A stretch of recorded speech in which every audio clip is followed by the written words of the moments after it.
Kama ndio kwanza na ungana nasi, ni kukaribisha, endelea kusubscribe ili uwe mwana familia yetu.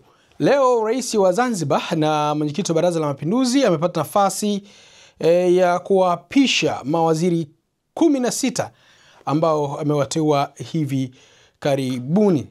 Utakumbuka tarehe 13 Dr. Hussein Ali Mwinyi alipata nafasi ya kutangaza baraza jipya la mawaziri ambalo atafanya nalo kazi katika kipindi hiki cha pili cha serikali yake ya awamu ya 8. Wakati anazungumza na mawaziri pamoja na viongozi wengine walipata nafasi ya kujitokeza katika viwanja vya Ikulu, Rais Mwinyi amesema bado ana imani na serikali ya umoja wa kitaifa, na kwa lugha ya upole na unyenyekevu ameendelea kunyosha mikono ya kuwataka wenzake wa ACT Wazalendo kuhakikisha kwamba wanaungana katika serikali na kuweza kufanya kazi pamoja. Huko akaendelea kueleza kwamba bado serikali yake itaendelea kusubiria kile kipindi cha kikatiba hasa ambacho kimeainishwa, huku akiendelea kusisitiza kwamba bado nafasi 4 zilizoachwa wazi ni kwa ajili ya mawaziri kuelekea chama kikuu cha upinzani cha ACT. Tumeacha nafasi 4 wazi za mawaziri, na ikiwezekana baadhi yake pia zinaweza zikawa na naibu mawaziri. Na tumeacha nafasi hizi wazi kwa sababu bado tunaamini kwamba uwezekano au matakwa ya kisheria ya kikatiba ya kuunda serikali ya umoja wa kitaifa bado inawezekana. Kwa hivyo naendelea kuwaomba wenzetu wa ACT Wazalendo waangalie umuhimu wa kuiunganisha nchi na watu wake kwa kuwa na serikali ya umoja wa kitaifa.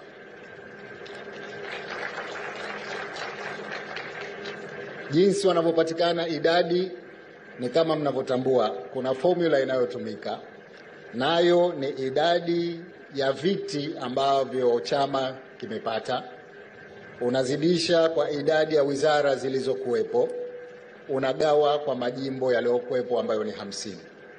Wenzetu wamepata viti 10 katika baraza la wawakilishi, ukizidisha kwa idadi ya wizara ambazo ni 20 ni 200, ukigawa kwa 50 ni nafasi 4 ambazo wanatakiwa wapate wao.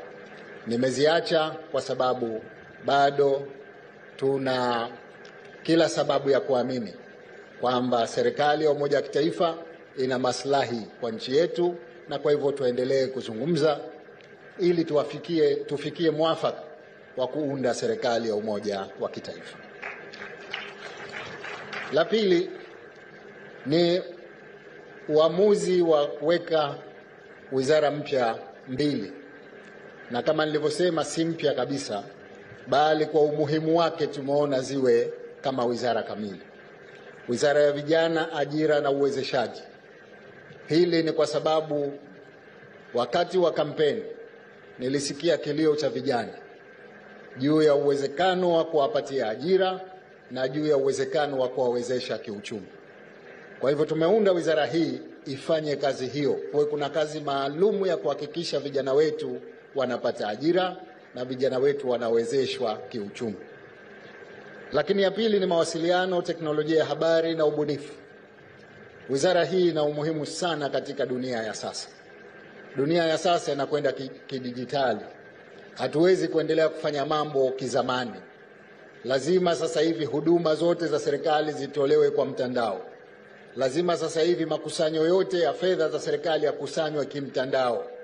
Lazima huko tunapokwenda tuhakikishe kwamba ufanisi unaongezeka kwa sababu ya kutumia mitandao. Na ili tuweze kufanya hayo, kuna mambo makubwa yanayohitajika kwa maana ya miundombinu ya kimtandao, lakini vile vile mifumo ya kimtandao. Kwa hivyo wizara hii ipo kwa ajili ya kazi hiyo, kuhakikisha katika miaka 5 ijayo tunapiga hatua kubwa ya kubadilisha matumizi ya utoaji wa huduma na ukusanyaji wa mapato ya serikali kwa njia ya kimtandao, yani digital transformation. La tatu, nimeona wakati umefika sasa tupunguze idadi ya wizara ambazo ziko chini ya ofisi ya rais moja kwa moja. Zilikuwa 5: Ikulu, Katiba, Sheria, Utumishi na Watawala Bora, TAMISEMI na idara maalum, lakini vile vile kulikuwa na fedha na mipango pamoja na kazi na uwezeshaji. Sasa 3 zitabaki chini ya Ikulu moja kwa moja, na ambayo ni Ikulu yenyewe, utumishi kwa maana katiba, sheria, utumishi na utawala bora, pamoja na tawala za mikoa, serikali za mitaa na vikosi au idara maalum za SMZ. 2 tumezitoa zijitegemee kwa maana ya fedha na mipango na kazi na uwekezaji. Baada ya kuyasema haya, sasa nilipata swali siku ile kwamba unatumia vigezo gani kuteua. Nikatoa ufafanuzi, napenda niurejee.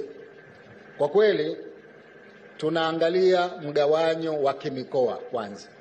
Katika mikoa yetu 5 lazima tuwe tuna uwakilishi katika baraza la kila mkoa. Lakini vile vile tunaangalia jinsia. Ni muhimu tuwe tuna uwakilishi wa jinsia zote.